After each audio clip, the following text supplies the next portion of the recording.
Welcome back, everybody, to another episode of the Depot Dive. We hope you guys all had a nice Thanksgiving week, other than, of course, the Steelers' meltdown against the Buffalo Bills. We did not have an episode last week, and we missed our episode yesterday on Thursday because Joe had some work getting done in his house, and coincidentally, I also had work getting done in my house, and we didn't think you guys wanted to hear the soothing sounds of a skill saw ripping through tile and stuff like that. So we spared you and returned here on this Friday. We will be back to our normal Thursday shows moving forward. However, before we get into it, Joe, how's everything on your end? There's some baseball trades going on. I know there was something involving the Pirates and the Sox that caught your attention last night. Yeah, it was an interesting trade. The Red Sox traded Yanixton Garcia, the password, who's one of their better prospects, but he's a corner outfielder. Red Sox have a glut of corner outfielders and move him to the Pirates. I thought it was a good bit of business by the Pirates. They moved on from Johan Ovidio, who I think could probably factor into the Sox rotation, and he has a minor league option available, so has some flexibility, but he's arbitration eligible, and the Pirates get a guy that's played 5 games of baseball and is under team control for the next 5 years. So good bit of wheeling and dealing there for both teams, but I liked it a lot from the Pirates side. And Jason Tatum was hanging out with the Ravens, so you had Yeah, some wasn't mixed wasn't a big feelings. fan of that at all. Austin or Joe's a big Boston sports guy, if you can't tell, but not obviously not the Patriots. Big Steelers guy. We're gonna dive into the. Usually we go over the previous game, and I think since it's Friday, going over the Bills game at this point is probably a little past due. So I wanted to hop in right into the meat of what everybody's been talking about this week, which is what to do with Mike Tomlin. Obviously, I guess it was late third quarter, early fourth quarter of that game against the Bills, you could hear audible, on the broadcast, audible "Fire Mike Tomlin" chants. There was "Renegade" being played in the fourth quarter at probably the worst possible time they could have played it after a failed fourth down conversion there for the Steelers offense. And sure enough, the Renegade got booed, which I don't know if I've ever actually heard that happen before. And so a lot of unfortunate things happening for Pittsburgh, and a lot of that has blown back on Mike Tomlin, as you can imagine, as it often does this time of year. I think we've had a Fire Mike Tomlin media appointment basically this time of year for the last 3, 4, 5 seasons, whatever it's been. But this one, does it feel different to you, Joe? It definitely feels different to me. I mean, from the glut of former players kind of coming out and saying that they think it's kind of time to move on from just the widespread fan dissension. It's not even as if, sometimes when the media brings it up, you have a pocket of fans who are speaking out against it. I think it's stupid. I think at this point, I mean, everything I've seen is just everybody's fed up, everybody's done. Um, I mean, given the way things have gone this season, you can't really blame anybody. The Steelers haven't put a great product on the field. They made a ton of offseason investment. A lot of that offseason investment was in older players who have looked their age. I mean, Darius Slay's no longer with the team because of how much he looked his age.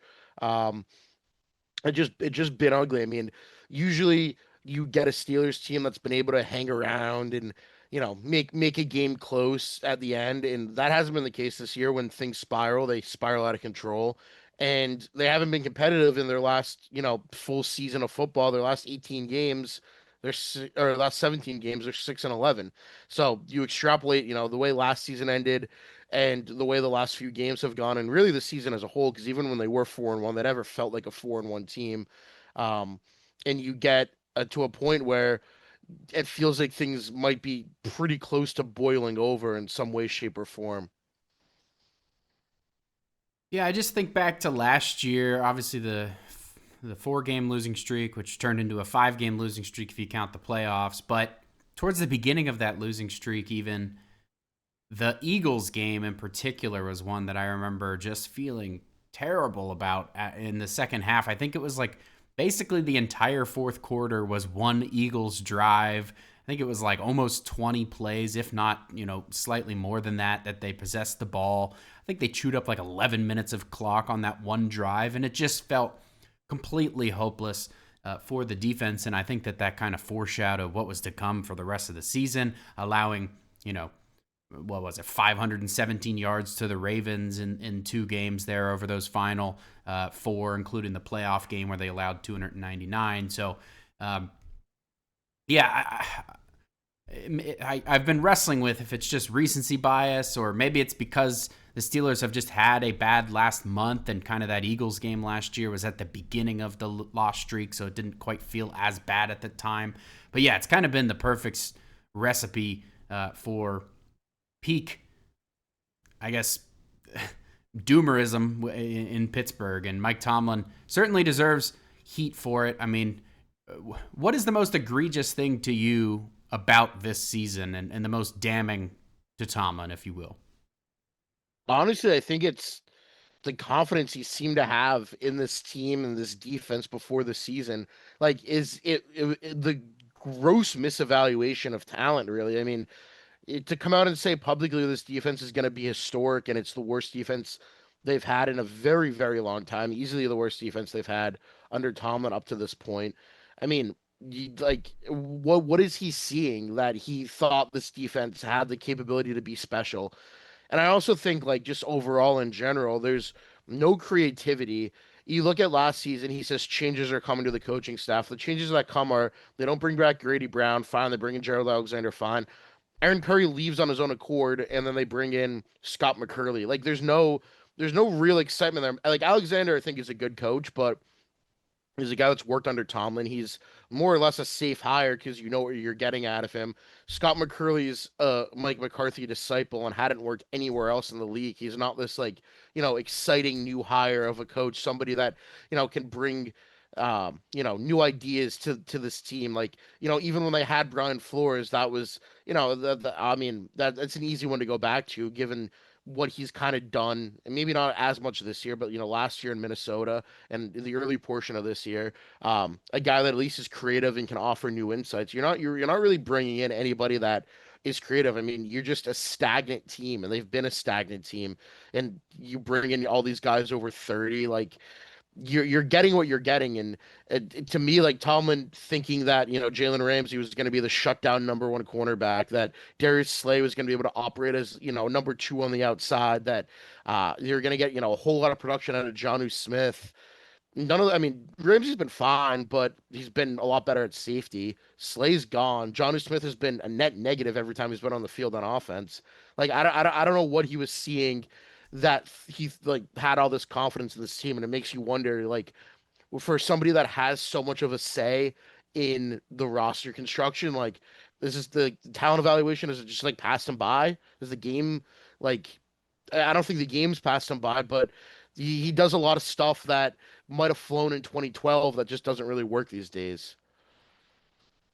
Yeah, I think the more that things have changed, they've basically still stayed the same. I think we're seeing more or less on even on offense.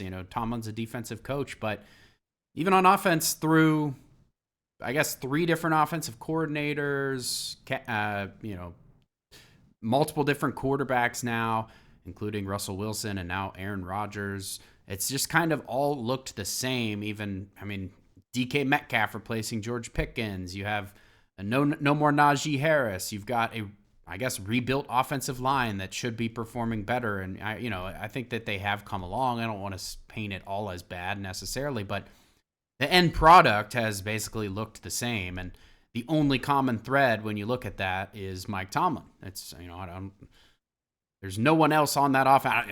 We can't blame Pat Freiermuth, who's the other longest tenured guy on that offense, who's barely even playing, which we'll talk about in a little bit. But there's only one common thread on offense there, and it's Mike Tomlin. And I think just the other side of the coin, you kind of focused on the defense a little more. And I mean, I think the offense is just as much to blame. We don't know exactly what goes on behind closed doors there in terms of the roster construction and who has the final say. We don't know those specifics, but you listen to guys like Jerry Dulac repeatedly in his chat this week say things like, well, Omar Khan was only bringing in the guys that Mike Tomlin wanted, and basically insinuating that it's Mike Tomlin making the calls, and Khan basically is just signing guys and drafting guys who fit what Tomlin wants. And, it would appear whatever Tomlin wants is not what they should want because it hasn't been working. And so to me, that is it's hard to look past that. And I'm somebody who,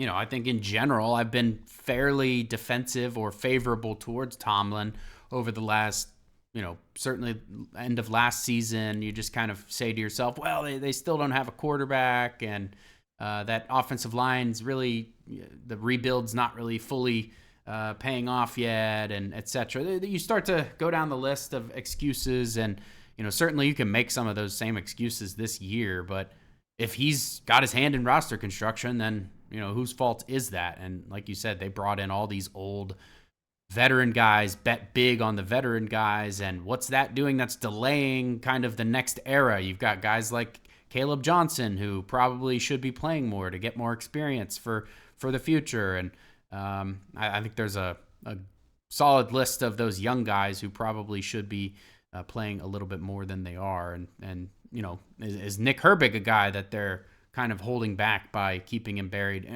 There's no easy answer because they've got so much money tied up in some of these other guys. But yeah, it's looking bleak in Pittsburgh, no doubt. I wanted to walk through a couple of scenarios here, or really just one scenario. And I mean, I don't think that Mike Tomlin's getting fired in the middle of the season. I don't even know if he's getting fired after the season. But just imagine a situation where they basically get blown out by the Ravens this week. If it's a narrow loss to the Ravens at on the road, I don't know if people are really gonna, that's not going to turn very many heads. Like, that's kind of an expected outcome. But say they lose by 13, 14 points to the Ravens, and then you're going back to Acrisure Stadium against the Miami Dolphins on Monday Night Football once again in front of a national audience. Are we going to have empty seats? Are we going to have full seats and just constant, opening kickoff to final whistle, Mike Tomlin, fire Mike Tomlin chants? Like, what's that environment going to be like? Yeah, and that's the Hall Honor game too. So you look at, Ben Roethlisberger, Marquise Pouncey, guys getting inducted for what were some good errors, some good times with the Steelers, and you're gonna have, a funeral really if the Steelers get blown up by the Ravens. It's gonna be a real anxious crowd, and if things don't get off to a good start, as they haven't really in many games this season, it's gonna be. I mean, I don't think you're gonna see empty seats necessarily because it's a primetime Monday night game, but you're gonna have a crowd that might be out for blood if things go sideways. And I mean, you got to take that into account, I think, at some point, if your ownership and you're there on a night that's supposed to be a celebration of, Steelers greats, and you have fans that are booing and extremely unhappy. I mean, that would be pretty telling to me. And obviously the result on the field is much more telling. And if that happens, it's because the result on the field isn't there and hasn't really been there. Yeah, it could be an ugly scene there on Monday night if things play out how they very well could. And those Dolphins, it's a resurgent Dolphins team. They're a team that could, in my mind, easily come in and beat the Steelers on Monday night there. I mean, the Steelers have been awful in primetime this year. What should change that now? And again, that Dolphins team has been playing much better lately, and the way that they match up against the Steelers, I don't want to get into their matchup too much, but they've got some things that are concerning for this defense to handle. And so, Darren Waller and their running game and stuff like that, it's been impressive lately. So, yeah, I think that's enough of the Mike Tomlin conversation. Other than, I guess, let's just make a final prediction here. Do you think after the season, knowing that he's got 2 more years on his contract, do you think anything changes? That's the biggest thing to me, and I don't necessarily agree with it, but you can so easily make the excuse, if your ownership, to justify keeping him around because there's 2 more years left on his contract, and not make a move now to do anything. And then you could also, and it's my least favorite argument ever, is like, oh, who's out there? There's not really a home run hire candidate. Well, I mean, Mike Tomlin wasn't a home run hire candidate either. And you have guys out there. I mean, you have Chris Shula in Los Angeles, you have Josh Grizzard in Tampa, you have Clint Kubiak in Seattle, who I think would be, who could make for a solid head coach. But given that there's 2 years left in his deal, I just don't think anything's going to happen. I did think it was interesting that Ray Fittipaldo said yesterday that if they do finish below 500, he gives it a 30 to 35% chance Tomlin comes back, which I mean are fairly low odds. It's a lot lower than I expected to say because I've been operating under the assumption that no matter what, the Roonies are going to stick to him and be loyal towards him. But ultimately, I think unless really they lose out and things get really, really ugly, I think even if it is an 8-9 finish, I think Tom's coming back for another season. Yeah, and if you're the Roonies and you want to keep this, I guess, continuity at all costs type of thing, and we're a stable franchise who doesn't fire head coaches, et cetera, et cetera. There are ways to kind of engineer him out of that role. I mean, they, in a way, did it with.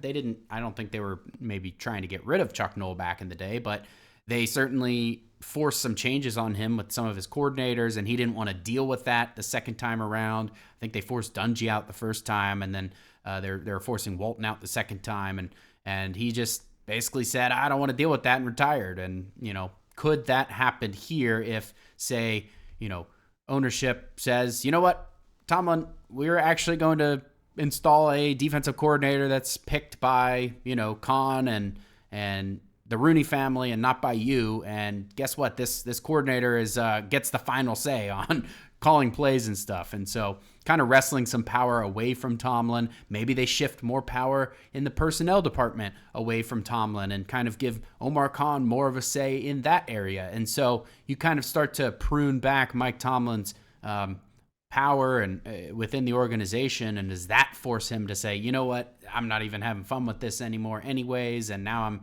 kind of taking a demotion and whatever. I could see something like that happening potentially. I mean, you got to think, if you're Art Rooney and even any of the ownership group, you see the fire Mike Tomlin stuff, the booing Renegade stuff. Yeah, I mean, that stuff happens from time to time, and we're certainly, like we said, no strangers to hearing fire Mike Tomlin stuff in the media. That happens every year. But if fans continue to take over Acrisure, and if, certainly if seats start becoming empty, and, for how stable the Roonies are, I can imagine there are some owners, minority owners, that are way less stable and constantly chirping in Rooney's ear about, man, we got to make some big changes because this thing is a sinking ship. And, eventually you'd think that leads to at least some changes. And so that's what I could see, is them kind of engineering Tomlin out of his head coach position where he steps down. I don't necessarily think they're going to fire him. I mean, honestly, in an ideal world, they do keep Tomlin in that kind of CEO, motivator, good recruiter, and free agency role. Players still like him, even to this day. I mean, Darius Slay was just saying, and this is a guy who basically was benched and waived. He was even defending Tomlin, like, no, he's a great head coach, et cetera, et cetera. That stuff is still there. And so if they can get into a situation in an ideal world where Tomlin has less power in some of the things like defensive play calling and personnel and roster construction, that would be an ideal situation. I just don't know if he would go for it. So that's my thoughts. I'd say I'd lean right now towards Tomlin returning next year. But again, if things go really south and we're talking about the Steelers being eliminated and they're playing meaningless games, which has basically never happened in Tomlin's tenure, things could definitely change, and it might get uglier and uglier moving forward. We thought last week was rock bottom. I don't know if that's the case. I think rock bottom is still ahead of us potentially. We'll move on to the second topic here, and that is the offense fixable? I'll give you the first word, Joe. At this point, I don't really think so. I mean, we've seen 12 games of this. It's so similar to last year. They start off playing really well, and then things completely crumble. It doesn't help that, I mean, Aaron Rodgers is banged up, but you're not getting much out of DK Metcalf. In every big situation, he's getting, double covered. He's getting bracketed. Roman Wilson can get open down the field. They're not going to complete a pass to him. They're going to throw it 20 feet over his head. I mean, Darnell Washington's been a bright spot, but Jonnu Smith's been a negative. You don't use Pat Freiermuth. Even when the run game is working, they don't go to it enough. I mean, I'm just don't I have no hope for this offense really whatsoever. I mean, I just think it kind of is what it is. I mean, it's not going to be as bad as it was against the Bills every week. I mean, I sure hope not. And I don't think so, but I don't really think there's any path at this point to getting this offense back to being a group that you think can, go and win you games because it's just been so bad. Like saw a stat that like Aaron Rodgers has like 61% of his yards based are from Yak, which is second in NFL history to like Jay Feely and all time. Or like it's like what are we I like fine, I understand he doesn't want to get hit. He gets the ball quick, but you're eliminating so much of what he does well post snap with his processing because you're just getting it out, and you're getting 3-4 yard gains and you're hoping Darnell Washington can mow down four guys to create any sort of explosive plays. Like you're just not getting the most out of your guys, and they're not leaning enough on the run game. So I have very little faith in this offense getting better. Yeah, you might as well just have Joe Flacco at that point. I mean, honestly, what they're doing with Rodgers is essentially what Joe Flacco's been doing the last 3 or 4 years of his career, and so I agree. I mean, Adam Thielen, he's old, he's 35. Can he actually help this offense? I mean, the main question is Arthur Smith going to do anything different moving forward? And I thought there was at least some sign of maybe that could be the case based on what he was saying in his press conference on Thursday. He was basically saying, you know, all these guys are in play, talking about Thielen and Marquez Valdes-Scantling because of how things have been going. And so he's recognizing, hey, what we're doing is not working at all. And when you get desperate like that, do you just start to, maybe do stuff way differently than you were? And I think that there is maybe at least some potential for that to happen, but I think we've thought that in the past before, and it hasn't panned out that way. So it's kind of a I'll see it when I believe it situation. But could Thielen help? I mean, realistically, probably not. But I do want to point out the fact that Thielen actually looked really good at the end of last season after the Steelers had interest in him at the trade deadline. He returned from a hamstring injury last year, and I think over the final, 6 games? Let me just pull that up here. Over his final 7 games, he caught 40 passes on 50 targets for 506 yards and 4 touchdowns. I mean, that's a better production than anything the Steelers have in their passing game. And yeah, this year he hasn't really been used much in Minnesota, but how much does that have to do with they just have a strong receiving core as it is, and it's kind of hard to feed a fourth mouth after all the other guys that they have there. And, I don't know, 35 years old, maybe he did just fall off a cliff, but I think he said that he feels better than he usually does because he's barely been playing this year. And so this is a guy with fresh legs. This is a veteran guy who probably can pick up on stuff Rodgers throws at him pretty quickly. At the end of last year, he was kind of on a tear at the end. I think there's a potential for it to be okay. I mean, he's a better route runner in some of the short stuff than anything else the Steelers have on the roster, and it seems like they're open to using him. So, is there any hope of that changing stuff? I guess there's some, but overall, I don't know if the offense is fixable. That would depend on Aaron Rodgers playing like he did at the beginning of the season, and is that even going to be possible now that he's playing injured and all that? So it's a tough call. I lean the same way you are, where this offense probably just is what it is. And we haven't even mentioned the fact that the offensive line is all banged up. The tackles situation is rough. I mean, we'll get into the injury report soon, but Broderick Jones is on IR now, and his replacement, Andrus Peat, isn't he dealing with some injury stuff now? I think we'll get into that shortly. But the tackle depth is thin. A lot of what was working is falling apart, and so it's a rough look for the offense. We'll move into the Ravens preview part of this, and I did want to mention here, because I don't think we have otherwise, but Darius Slay was waived, and Asante Samuel Jr. signed to the 53. basically just getting younger in that spot. They said they wanted to test out Samuel last week to make sure no other team would come in and poach him before they had all the information they needed on him to make that decision. And so they made Slay a healthy scratch. They elevated Samuel for that game, and he played pretty well. I thought, he didn't have any missed tackles. There were no targets his way in like 22 snaps. And so, I didn't watch every single snap of his play to know exactly, but I thought overall a good solid start for him. And I think Terrell Austin echoed that in his Thursday press conference. So at least some changes on defense that might pay dividends for this team. But let's get into the injury reports for this Ravens-Steelers matchup. Yeah, so for the Steelers, Calvin Anderson, who's been their swing tackle, did not practice the knee injury. Derek Harmon didn't practice the knee injury. He was already been ruled out.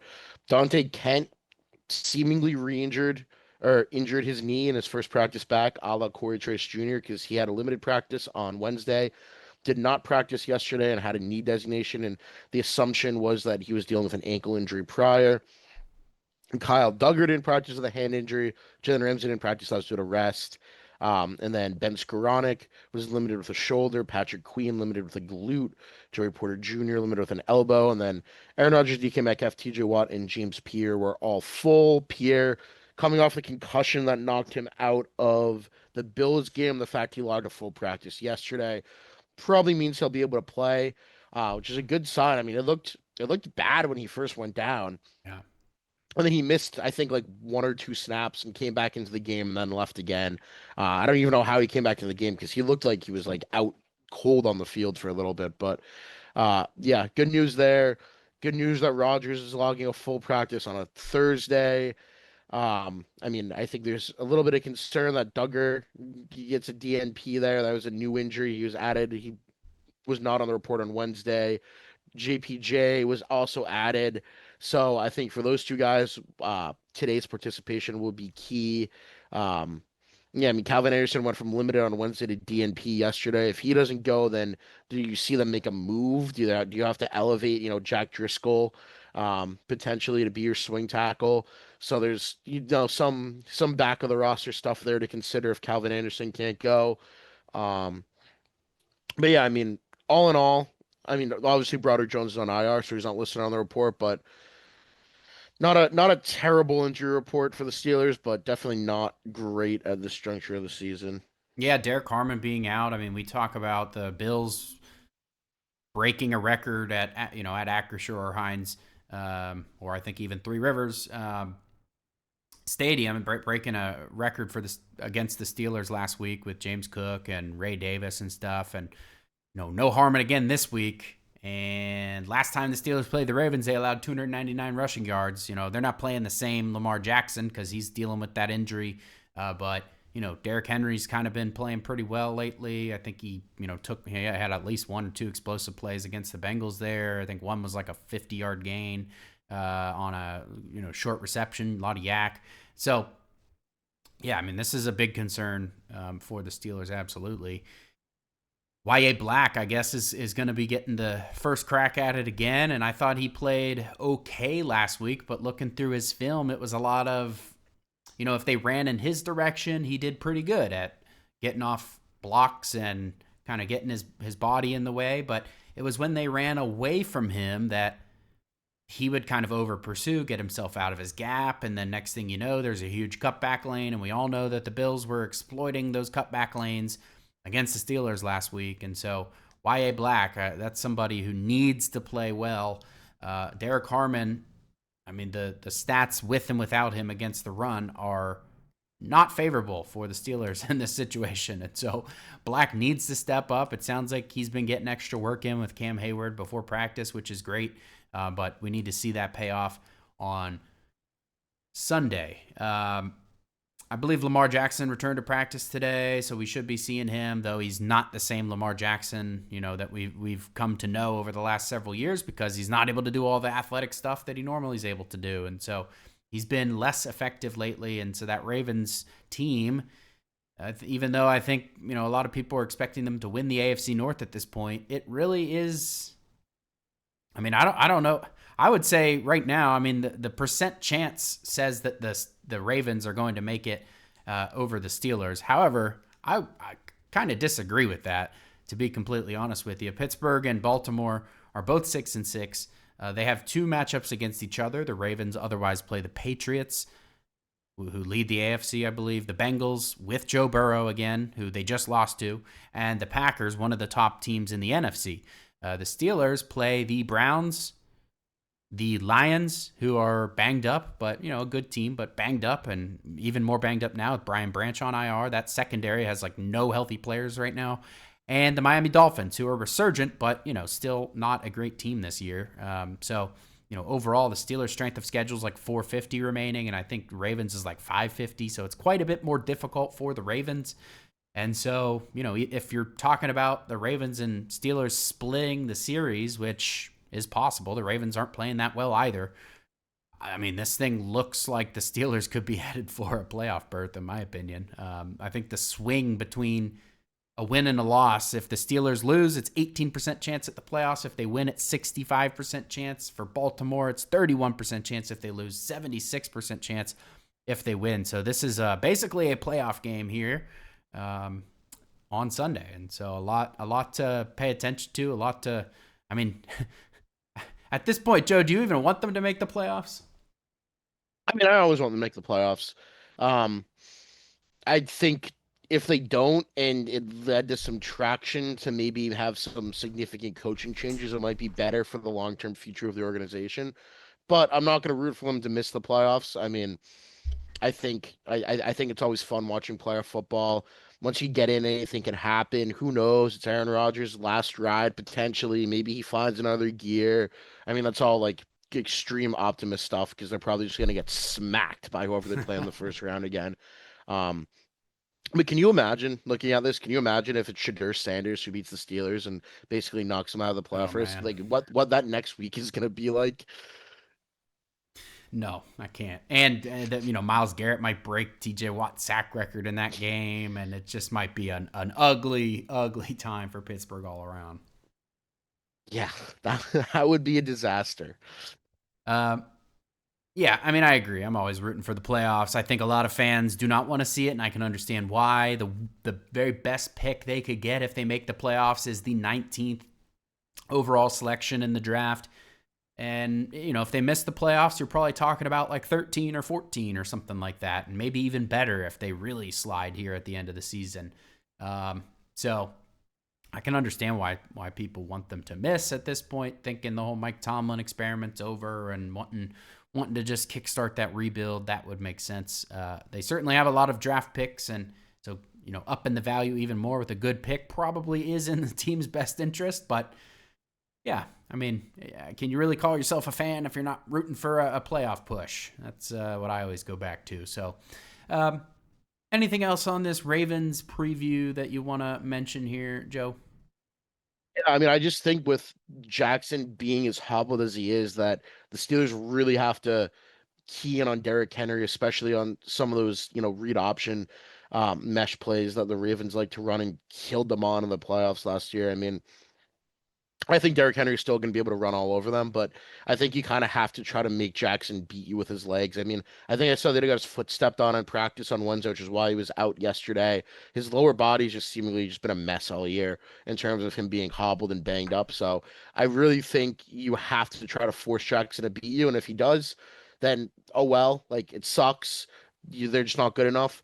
But if you let Derrick Henry beat you, given what the Bills just did, that's just that would just be really, really just bad. All right, well, we are going to move into our listener question here. And if you want to ask a question to be answered at the end of a future episode, call 412 254 3145. You can call that or text that line as well if you don't want to have your voice on the show. We can just read off your question. That's totally fine. Just tell us your name and where you're from and a brief question that we can answer. And this one, I believe, is from a frequent caller. This one's from Brett in San Angelo. This is Brett from San Angelo. And my question for you, or kind of looking for answer, I guess, is the play action has been very, very ineffective. But when you watch the first play of the second half in particular, it looks to me like they knew it was coming. You see immediately, what I see immediately off the ball is the defensive ends in particular, they're coming straight up field as pure pass rush. They don't even react to the run at all, and neither do the interior linemen. I don't know what the All-22 says about the rest of the field, but it is as though, like I said, it's like a pitcher that's tipping their pitches.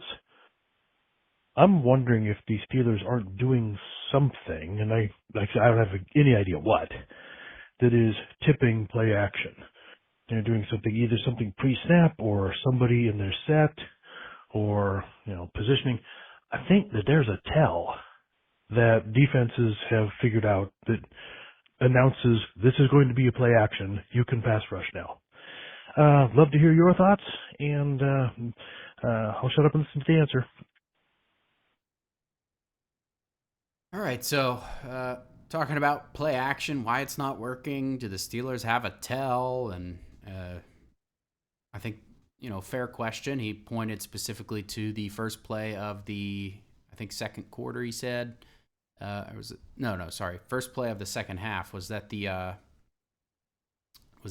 Bosa's strip sack? Was that the sack? Yeah. Yeah, so if you want to take the first crack at that, Joe. Yeah, I mean, I don't necessarily know if there's a tell. I think defenses aren't necessarily afraid of the Steelers' run game. Play action's longer developing. Rodgers isn't as, mobile or effective, so defenses can kind of sell out if against there and kind of guess pass, and then if they guess right, which they have been, then you have a good chance of getting a sack or a throwaway or. But yeah, I mean, not really a tell. I mean, you can kind of watch the offensive line and see how the offensive line is reacting, because obviously there's going to pass block differently than they're going to run block. But I just think it's a combination of the Steelers aren't super effective running the football, and Aaron Rodgers isn't mobile, and these longer developing plays just haven't been working very well in the offense. Yeah, I mean, sometimes when you're running play action, you want to see the offensive lineman do like a jump set, which is where you kind of act like you're going forward for a run and then, turn that into kind of an aggressive pass set. Just looking at that first play of the second half, as you mentioned, they kind of just slide it into a normal kind of pass set. And so that's one, I guess, key on that specific play. But the Bills also brought, 5 guys, and I think that their play call would have worked just as well against the run. So I don't know if it was necessarily them identifying that pre-snap or anything like that. I mean, they were in there. They had Darnell Washington. They were in their jumbo for that play. And so, the tendency would be to at least think about the threat of the run there. So I don't know if, just looking at it, if there's a specific tell or anything like that. Sometimes, sometimes the other guys just have the better play call, and sometimes there's individual. I think on that specific play, what was it? Mason McCormick got beat pretty soundly, and that kind of stuff happens. And Aaron Rodgers, I mean, what is he doing hanging on to the ball that long? It was first down. Just throw the ball away. And I mean, I pinned that one pretty much exclusively on Rodgers. I mean, he's injured and he's trying to make something happen like that. It wasn't smart. Rodgers is supposed to be. That's his biggest asset at this age, 42 years old now. He just turned 42. He's supposed to not make those mental mistakes, and that was a very costly one because, man, was that the turning point of that game. That they fended off the Bills the first half, and then first play, it was just like, all right, we know what's going to happen in this second half, as it has all year long, them blowing leads. So thank you for the question, Brett. I don't have enough of a kind of understanding of what exactly is causing that issue, but probably a ineffective run game or whatever is part of that as well. Because some people say you don't need a run game to set up play action, but it certainly helps if the linebackers and stuff are having to step up and Then you have stuff over the middle of the field. On this particular play that you're talking about, that was not the case. Jaylen Warren was there for a check down in the middle of the field, but the linebackers, there was two linebackers right there ready to either intercept that pass or knock it down or whatever it was. So there's many factors why it's not working. I think, lack of creativity, lack of a run game. In that situation, bad pass blocking. I mean, there's any number of answers to it. If you want to have your question answered on a future episode, again, 412-254-3145. I hope you guys enjoy this rivalry Ravens game this weekend, and we will catch you guys next Thursday.